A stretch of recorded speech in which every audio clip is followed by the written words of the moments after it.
Hello focus, आज जिस opportunity के बारे में हम लोग आपस में बात करने वाले हैं, इस अपॉर्चुनिटी का पार्ट हमारे सभी फ्रेश लॉ ग्रेजुएट यानी कि फ्रेशर बन सकते हैं। तो मैं चाहूंगा आप सभी कैंडिडेट्स इस वीडियो को कंप्लीट देखिएगा ताकि आप लोगों की इस एडवर्टाइजमेंट के रिगार्डिंग मैक्सिमम क्वेरीज रिजॉल्व हो जाए। अब बात कर लेते हैं हम लोग इस एडवर्टाइजमेंट के regarding. High court of judicature at Bombay, जिसको आप सभी लोग बॉम्बे हाई कोर्ट के नाम से जरूर जानते होंगे, इन्होंने अपनी ऑफिशियल वेबसाइट पे ये डिटेल्ड एडवर्टाइजमेंट पब्लिश किया है रिगार्डिंग रिक्रूटमेंट ऑफ क्लर्क। और इन्होंने क्लर्क की वैकेंसी हमारी जो निकाली है वो 45 वैकेंसी निकाली गई है इस पूरे डिटेल्ड एडवर्टाइजमेंट के थ्रू। इस पूरे एडवर्टाइजमेंट की हर एक डिटेल आप सभी कैंडिडेट्स के साथ शेयर करने से पहले एक इंपॉर्टेंट इंफॉर्मेशन वीडियो की स्टार्टिंग में आप सभी कैंडिडेट्स को देना चाहता हूं। जो भी कैंडिडेट अभी लॉ स्टूडेंट है, लॉ ग्रेजुएट हो चुका है या फिर प्रैक्टिसिंग एडवोकेट है, ऑल ओवर इंडिया के किसी भी कोर्ट में अगर आप लोग चाहते हैं हमारे इंडिया में हमारी लीगल फर्टिलिटी की रिगार्डिंग कोई भी वैकेंसी निकले, चाहे वो आपकी इंटर्नशिप की वैकेंसी हो, जुडिशरी की वैकेंसी हो, कोई कॉर्पोरेट वैकेंसी हो या फिर सेंट्रल और स्टेट गवर्नमेंट के द्वारा निकाली गई कोई बैंक की वैकेंसी हो, पब्लिक सेक्टर अंडरटेकिंग यानी पीएसयू की वैकेंसी हो या फिर हमारे प्रैक्टिसिंग एडवोकेट्स के लिए निकाली गई कोई इम्पैनलमेंट की वैकेंसी हो, it means all over India में हमारे लॉ ग्रेजुएट्स के लिए कोई भी वैकेंसी निकलेगी, उस वैकेंसी की रिगार्डिंग आप सभी कैंडिडेट्स को इस चैनल पे टाइमली अपडेट प्रोवाइड कराई जाएंगी ताकि हमारे किसी भी कैंडिडेट से कोई भी लीगल अपॉर्चुनिटी की अपडेट मिस आउट ना हो। तो मैं चाहूंगा जिस भी कैंडिडेट ने अभी इस चैनल को सब्सक्राइब नहीं करा है वो मेक श्योर करे कि वो इस चैनल को बिना सब्सक्राइब करे ना जाए ताकि उससे कोई भी लीगल अपॉर्चुनिटी की अपडेट मिस आउट ना हो। अब बात कर लेते हैं हम लोग इस डिटेल्ड एडवर्टाइजमेंट के बारे में। High court of judicature at Bombay, जिसको आप सभी लोग बॉम्बे हाई कोर्ट के नाम से जानते हैं, इन्होंने इस एडवर्टाइजमेंट के थ्रू हमें जो डेजिग्नेशन ऑफर करी है वो हमें क्लर्क की डेजिग्नेशन ऑफर करी है। और इन्होंने इस एडवर्टाइजमेंट के थ्रू क्लर्क की जो नंबर ऑफ वैकेंसी निकाली है वो हमारी 45 वैकेंसी निकाली है, जिसमें से 14 हमारी वेकेंट पोस्ट के लिए वैकेंसी है और हमारी 31 हमारी एक्सपेक्टेड वैकेंसी है अगले 2 साल के लिए। साथ ही साथ इन्होंने क्लियरली मेंशन करा है कि 4% पोस्ट आपके पीडब्ल्यूडी कैटेगरी वाले कैंडिडेट्स के लिए रिजर्व रखी गई है। तो ये इन्होंने हमें वैकेंसी के रिगार्डिंग इस एडवर्टाइजमेंट में इंफॉर्मेशन प्रोवाइड कराई है। अब बात कर लेते हैं हम लोग पे स्केल के रिगार्डिंग। इन्होंने क्लियरली मेंशन करा है कि आपको एज अ क्लर्क के तौर पे जो पे स्केल प्रोवाइड करा जाएगा बॉम्बे हाई कोर्ट के द्वारा वो आपका S10 होगा, जो कि आपका 29,200 से लेके 92,300 के इन बिटवीन होगा। अब बात कर लेते हैं हम लोग एलिजिबिलिटी क्राइटेरिया के रिगार्डिंग। सबसे पहले हम लोग एज क्राइटेरिया के रिगार्डिंग बात कर लेते हैं। इन्होंने क्लियरली मेंशन करा है कि जनरल कैटेगरी के कैंडिडेट्स के लिए जो एज रखी गई है क्लर्क की पोजीशन के लिए, अगर आपकी एज 18 से अबव है और 38 ईयर्स से बिलो है तो आप क्लर्क की पोजीशन के लिए अप्लाई कर सकते हैं। साथ ही साथ इन्होंने बोला है कि अगर आपकी कैटेगरी SC ST या फिर आप OBC कैटेगरी से बिलोंग करते हैं तो आपकी एज 18 से अबव होनी चाहिए और 43 से बिलो होनी चाहिए, तभी आप इन रिजर्व कैटेगरी के लिए अप्लाई कर सकते हैं। और साथ ही साथ इन्होंने बोला है कि इन रिजर्व कैटेगरी के लिए अप्लाई करने के लिए आप रेजिडेंट होने चाहिए महाराष्ट्र के। साथ ही साथ इन्होंने बोला है कि अगर कोई कैंडिडेट है जो हाई कोर्ट का एम्प्लॉय है या फिर वो गवर्नमेंट एम्प्लॉय है तो वो प्रॉपर चैनल के थ्रू इस फॉर्म को अप्लाई करेगा और उसके लिए जो एज लिमिट रखी गई है वो आपकी 18 ईयर से बस अबव होनी चाहिए और आपके लिए मैक्सिमम एज लिमिट कुछ भी नहीं रखी गई है, यानी आप सिर्फ 18 ईयर्स के अबव होने चाहिए। एक बार फिर से मैं आपको एज लिमिट के बारे में बता देता हूँ। जनरल कैटेगरी वालों को 18 टू 38 ईयर्स के इन बिटवीन होना पड़ेगा, तभी वो इस पोजीशन के लिए अप्लाई कर पाएंगे। और हमारे SC ST और OBC कैटेगरी वाले कैंडिडेट्स को 18 से लेके 43 ईयर्स के इन बिटवीन होगा, तभी वो इस पोजीशन के लिए अप्लाई कर पाएंगे। अब बात कर लेते हैं हम लोग एजुकेशनल क्वालिफिकेशन के रिगार्डिंग। इन्होंने एजुकेशनल क्वालिफिकेशन में क्लियरली मेंशन करा है कि अगर आप एक ग्रेजुएट है, इररिस्पेक्टिव आपने कोई भी डिग्री करी है, चाहे वो आपकी BA की हो, चाहे आपने BSc की करी हो या फिर आपने BCom करी हो, कोई भी अगर आपने डिग्री ले रखी है, आप एक ग्रेजुएट है तो आप इनके एजुकेशनल क्वालिफिकेशन के क्राइटेरिया को फुलफिल करते हैं। लेकिन इन्होंने क्लियरली मेंशन करा है कि ये लोग प्रेफरेंस उस कैंडिडेट को देंगे जिस कैंडिडेट के पास लॉ की डिग्री होगी, यानी हमारे जो लॉ ग्रेजुएट्स हैं उनको प्रेफरेंस दी जाएगी अदर देन जो दूसरे ग्रेजुएट हैं जिन्होंने BCom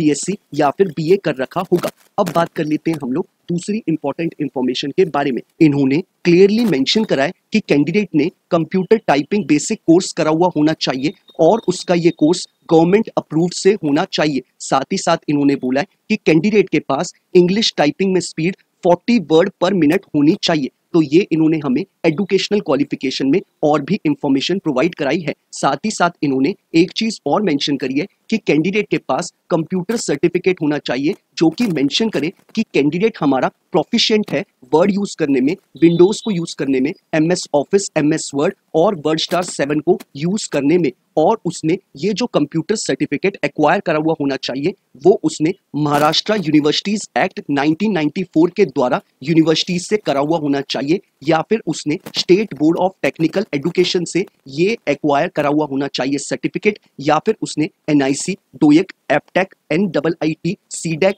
या फिर उसने डबल-एसआई, बोस्टन, कैडेट या फिर एमएससीआईटी से ये सर्टिफिकेट एक्वायर करा हुआ होना चाहिए, तभी वो इस पोजीशन के लिए अप्लाई कर सकता है। तो जो भी कैंडिडेट इस एजुकेशनल क्वालिफिकेशन के क्राइटेरिया को फुलफिल करता है वो ही कैंडिडेट इस पोजीशन के लिए अप्लाई कर सकता है। साथ ही साथ अब बात कर लेते हैं हम लोग दूसरे एलिजिबिलिटी क्राइटेरिया के रिगार्डिंग। इन्होंने क्लियरली मेंशन करा है कि कैंडिडेट को मराठी लैंग्वेज की भी नॉलेज होनी चाहिए। जैसा कि आप लोग इसके डी सेक्शन में देख सकते हैं कि इन्होंने क्लियरली मेंशन करा है कि candidate must have adequate knowledge of Marathi language, जो कि इन्होंने क्लियरली अपने एडवर्टाइजमेंट में मेंशन करा है। अब बात कर लेते हैं हम लोग कि हमें इस पूरे रिक्रूटमेंट प्रोसेस का कैसे पार्ट बनना है। वीडियो के डिस्क्रिप्शन बॉक्स में जब आप जाएंगे आपको जो पहला लिंक अवेलेबल है आप उस पर क्लिक करेंगे। क्लिक करते ही आपके स्क्रीन पे ये पूरा एडवर्टाइजमेंट खुल के आ जाएगा। आप चाहे तो इसे डाउनलोड कर सकते हैं या फिर अपने मोबाइल के स्क्रीन पे ही इसको स्क्रॉल डाउन करके पढ़ सकते हैं। ऐसे ही वीडियो के डिस्क्रिप्शन बॉक्स में जो आपको सेकंड लिंक अवेलेबल है आप उस पर क्लिक करेंगे। क्लिक करते ही आप डायरेक्टली बॉम्बे हाई कोर्ट की ऑफिशियल वेबसाइट पे चले जाएंगे जहां पे आप इस फॉर्म को ऑनलाइन फिलअप कर सकते हैं। इन केस अगर आपको ऑनलाइन फॉर्म को फिलअप करते हुए किसी भी तरीके की कोई क्वेरी अराइज होती है तो आप लोग मुझे रीच आउट कर सकते हैं इंस्टाग्राम या ट्विटर पे टेक्स्ट मैसेज करके या फिर यूट्यूब पे अपना कमेंट ड्रॉप करके। मैं कोशिश करता हूँ हर एक कैंडिडेट को टाइमली रिप्लाई कर दूं ताकि वो अपने फॉर्म को जल्दी से जल्दी फिलअप कर पाए और अपने आगे की प्रिपरेशन उतनी ही जल्दी शुरू कर पाए। अब बात कर लेते हैं हम लोग इंपॉर्टेंट डेट्स के रिगार्डिंग। इन्होंने क्लियरली मेंशन करा है कि आपके फॉर्म के रजिस्ट्रेशन सुबह 11 बजे से 13 मई 2024 से चालू हो जाएंगे और आपको मेक श्योर करना है कि आप बॉम्बे हाई कोर्ट की ऑफिशियल वेबसाइट पे बिफोर 27 मई 2024 शाम 5 बजने से पहले अपना registration plus fee payment complete कर दे, तभी आप इस पूरे प्रोसेस का पार्ट बन पाएंगे। तो मेक श्योर करिएगा कि आपकी जो लास्ट डेट रखी गई है बॉम्बे हाई कोर्ट के द्वारा वो आपकी 27 मई 2024 रखी गई है। अब बात कर लेते हैं हम लोग एप्लीकेशन फी के रिगार्डिंग। इन्होंने क्लियरली मेंशन करा है कि आप सभी कैंडिडेट्स के लिए जो एप्लीकेशन फी रखी गई है बॉम्बे हाई कोर्ट के द्वारा वो आपकी 200 रुपीज रखी गई है। अब बात कर लेते हैं हम लोग इसमें सिलेक्शन प्रोसेस के ऊपर। इन्होंने क्लियरली मेंशन करा है कि आपका सबसे पहले एग्जाम कंडक्ट कराया जाएगा। जो भी कैंडिडेट एग्जाम को क्वालिफाई करेगा उसका टाइपिंग टेस्ट कंडक्ट कराया जाएगा और जो कैंडिडेट टाइपिंग टेस्ट को भी क्वालिफाई करेगा फाइनली उसका वाइवा कंडक्ट कराया जाएगा। तो ये हमारे 3 फेजेस में एग्जाम होंगे। सबसे पहले आपका रिटन टेस्ट होगा, उसके बाद आपका टाइपिंग टेस्ट होगा, फाइनली आपका वाइवा होगा। जो कैंडिडेट इन तीनों एग्जाम को क्वालिफाई करेगा वही क्लर्क की पोजीशन के लिए बॉम्बे हाई कोर्ट में सिलेक्ट होगा। अब बात कर लेते हैं हम लोग स्कीम ऑफ एग्जामिनेशन के ऊपर। इन्होंने क्लियरली मेंशन करा है कि आपके एग्जाम में आपसे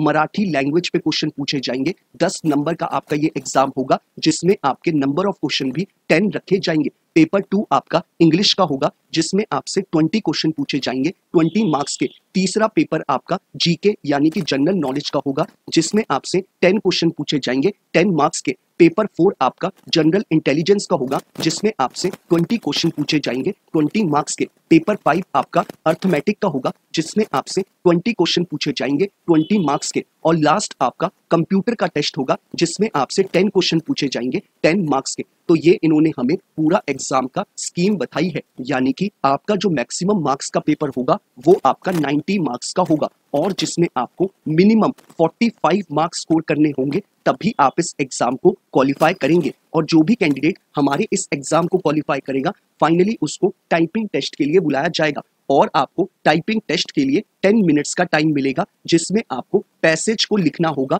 जो कि आपका 400 वर्ड्स में होगा। और ये एग्जाम आपका 20 मार्क्स का होगा, जिसमें आपको मिनिमम 10 मार्क्स स्कोर करने होंगे। और जो कैंडिडेट टाइपिंग टेस्ट को भी क्वालिफाई करेगा, फाइनली उसको वाइवा के लिए बुलाया जाएगा और वाइवा आपका 40 मार्क्स का होगा। तो ये इन्होंने हमें स्कीम ऑफ एग्जामिनेशन के ऊपर सारी इंफॉर्मेशन प्रोवाइड कराई है। जो भी कैंडिडेट ये सारे एग्जाम को क्वालिफाई करेगा, फाइनली उसका डॉक्यूमेंट का वेरिफिकेशन होगा और आपको फाइनली सिलेक्ट कर लिया जाएगा as a clerk in Bombay high court. तो ये इन्होंने हमें सारी इंफॉर्मेशन प्रोवाइड कराई है इस एडवर्टाइजमेंट में। साथ ही साथ इन्होंने बोला है कि फाइनल लिस्ट के साथ एक वेटिंग लिस्ट भी निकालेंगे, यानी कि जो भी कैंडिडेट फाइनल लिस्ट में आएगा, अगर इन एनी केस वो जॉब को ज्वाइन नहीं करता, तो वेटिंग लिस्ट वाले कैंडिडेट को ये लोग फाइनल लिस्ट में जगह देंगे। तो यही इंफॉर्मेशन इन्होंने हमें इस पूरे एडवर्टाइजमेंट में बताई है। इन केस अगर आपकी कोई क्वेरी है तो आप लोग मुझे रीच आउट कर सकते हैं। आपको मैंने बता रखा है कि आप मुझे कैसे रीच आउट कर सकते हैं।